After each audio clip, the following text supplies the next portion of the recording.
سنن نسائی الکبریٰ کا تعارف ہو گیا. اب اسی میں سے ایک اور روایت سنیں. ایک تابعی کہتے ہیں میں سعد ابن ابی وقاص کو ملنے گیا تو وہ ہم سے پوچھنے لگے کہ میں نے سنا ہے کہ تم سیدنا علی کو گالیاں دیتے ہو. میں نے عرض کیا کیا واقعی آپ نے ہمارے متعلق ایسی بات سنی ہے؟ تو انہوں نے فرمایا ہاں ایسا ہی ہے, شاید تم نے بھی ان کو گالی دی ہو. میں نے عرض کیا اللہ کی پناہ کہ ہم کبھی کوئی ایسی حرکت کریں. تو سعد ابن ابی وقاص نے فرمایا دیکھنا علی ابن ابی طالب کو کبھی گالی نہ دینا, بے شک اگر یہ لوگ میری مانگ یعنی یہ جو سر کے درمیان آرا بھی رکھ دیں اور مجھے دھمکی دیں کہ 2 ٹکڑے کر دیے جائیں گے اور مجھے کہیں کہ میں علی کو گالی دوں تو پھر بھی میں علی کو گالی نہیں دوں گا, کیونکہ میں نے خود رسول اللہ سے علی کے فضائل میں بہت کچھ سن رکھا ہے.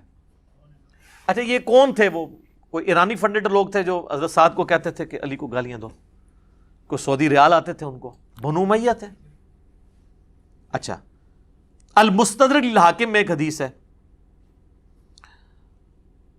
ایک تابعی ہیں قیس بن ابو حازم, وہ کہتے ہیں کہ میں مدینہ شریف کے بازار میں گھوم رہا تھا, اسی دوران احجار زیت ایک بازار کا نام تھا, میں وہاں پر پہنچا تو میں نے دیکھا کہ لوگ ایک گھوڑ سوار کے گرد جمع ہے.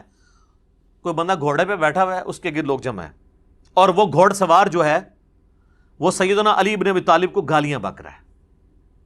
یار دیکھو, اندازہ کرو, یہ مسلمانوں کی حالت ہے, اور لوگ اس کے گرد مجمع لگائے ہوئے ہیں. اسی دوران سعد ابن ابی وقاص وہاں تشریف لے آئے, وہی ساتھ.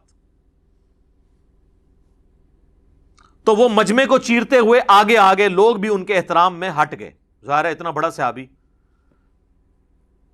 پھر انہوں نے اس شخص کو مخاطب کر کے کہا کہ تو کس بنیاد پر علی ابن طالب کو گالیاں دے رہا ہے؟ مجھے بتا, کیا علی سب سے پہلے مسلمان نہیں ہوا تھا؟ کیا سب سے پہلا شخص جس نے رسول اللہ کے ساتھ نماز پڑھی وہ علی نہیں تھا؟ کیا دنیا سے سب سے زیادہ بے رغبتی رکھنے والا شخص علی نہیں تھا؟ کیا سب سے بڑھ کر علم رکھنے والا شخص علی نہیں تھا؟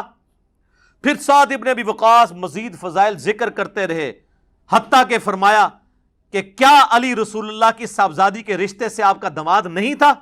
کیا رسول اللہ کے غزوات میں علی آپ کے جھنڈے کو تھام کر سب سے آگے نہیں ہوتا تھا؟ اس میں سے کوئی ایک فضیلت بھی کسی اور بندے کو حاصل ہے اس لیول کی؟ داماد حضرت عثمان ہیں لیکن نسل نہیں چلی, اہل بیت جو ہیں وہ اولاد علی ہے. پھر حضرت صاحب نے اپنا منہ قبلے کی طرف کیا اور دونوں ہاتھ اٹھا کر کہا, اے اللہ, یہ شخص تیرے ولیوں میں سے ایک ولی کو گالیاں بک رہا ہے, اس ہجوم کے منتشر ہونے سے پہلے اپنی قدرت کا مظاہرہ دکھا. سیدنا قیس بن ابو حازم کہتے ہیں ہم ابھی منتشر بھی نہ ہوئے تھے کہ اس گستاخ کی سواری نے اس کی سواری زمین میں دسنے لگی, تو اس سواری نے اس کو زمین پر پٹخ دیا, اس کی کھوپڑی ایک پتھر پر جا کر لگی اور وہیں پر اس کا بھیجا باہر نکل آیا اور وہ مر گیا.